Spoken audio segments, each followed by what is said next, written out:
RCB KKR ಪಂದ್ಯ ಮಳೆಯಿಂದ ರದ್ದು. IPL 2025 biggest breaking news. ಕಾದ್ರು ಕೊನೆಯ ಗಂಟ ಕಾದ್ರು, ಆದ್ರೂ ಕೂಡ ಮ್ಯಾಚ್ ಸ್ಟಾರ್ಟ್ ಆಗಿಲ್ಲ. ಮಳೆಯಿಂದ ಪಂದ್ಯ ಕ್ಯಾನ್ಸಲ್ ಆಗಿದೆ. ಇಬ್ಬರಿಗೂ ಕೂಡ ಒಂದೊಂದು ಅಂಕ ಸಿಕ್ಕಿದೆ. RCB ತಂಡಕ್ಕೆ ದೊಡ್ಡ ಸಂಕಷ್ಟ ಶುರು ಆಗಿದೆಯಾ ಇಲ್ವಾ ಅಂತ ನೆಕ್ಸ್ಟ್ ವಿಡಿಯೋದಲ್ಲಿ ಗೊತ್ತಾಗುತ್ತೆ. ಈ ವಿಡಿಯೋದಲ್ಲಿ ಮಳೆ ಬಗ್ಗೆ ಮಾತಾಡೋಣ. ಅಭಿಮಾನಿಗಳೆಲ್ಲರೂ ಕೂಡ ಮಳೆ ನಿಲ್ಲುತ್ತೆ, ಮ್ಯಾಚ್ ಸ್ಟಾರ್ಟ್ ಆಗುತ್ತೆ, ನಾವು ಕೂಡ ಮನೇಲಿ ಕುತ್ಕೊಂಡು ಕಾಯ್ತಾ ಇದ್ವಿ, ಆದರೆ ಮಳೆ ನಿಲ್ಲೇ ಇಲ್ಲ, ಮ್ಯಾಚ್ ಸ್ಟಾರ್ಟ್ ಆಗಲೇ ಇಲ್ಲ. ಇವಾಗ ಫೈನಲಿ ಮ್ಯಾಚ್ನ ಕಾಲ್ಡ್ ಆಫ್ ಮಾಡಿದ್ದಾರೆ. 10:00 ಕರೆಕ್ಟಾಗಿ ಮ್ಯಾಚ್ನ ಕಾಲ್ಡ್ ಆಫ್ ಮಾಡಿದ್ರು. IPL 2025 ಮ್ಯಾಚ್ ನಂಬರ್ 59 ಪಂದ್ಯ ಮಳೆಯಿಂದ ರದ್ದಾಗಿದೆ, ಅಬ್ಯಾಂಡೆಡ್ ಆಗಿದೆ, ಕಾಲ್ಡ್ ಆಫ್ ಮಾಡಿದ್ದಾರೆ. ಇಬ್ಬರಿಗೂ ಕೂಡ ಒಂದೊಂದು ಅಂಕ ಸಿಕ್ಕಿದೆ.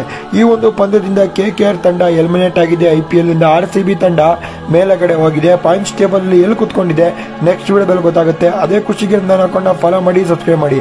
RCB ಪ್ಲೇಯರ್ಸ್ ಎಲ್ಲರೂ ಕೂಡ ಆಡಿದ್ರೆ ಅಂತ ಬಂದ್ರು, ಆದರೆ ಯಾರು ಕೂಡ ಆಡಿಲ್ಲ, ಮಳೆ ಬಂತು ಅಷ್ಟೇ. ಚಿನ್ನಸ್ವಾಮಿ ಸ್ಟೇಡಿಯಂನಲ್ಲಿ ಧಾರಾಕಾರ ಮಳೆಯಿಂದ ಪಂದ್ಯ ರದ್ದು. ಇಬ್ಬರಿಗೂ ಒಂದೊಂದು ಅಂಕ. KKR ತಂಡ ಅಫಿಷಿಯಲಿ ಎಲಿಮಿನೇಟ್ ಆಗಿದೆ. ವಿಡಿಯೋ ಇಷ್ಟ ಆಗಿದೆ ಲೈಕ್ ಮಾಡಿ, ಶೇರ್ ಮಾಡಿ, ಫಾಲೋ ಮಾಡಿ. ನೀವು RCB ಅಭಿಮಾನಿ ಆದರೆ ಸಪೋರ್ಟ್ ಮಾಡಿ.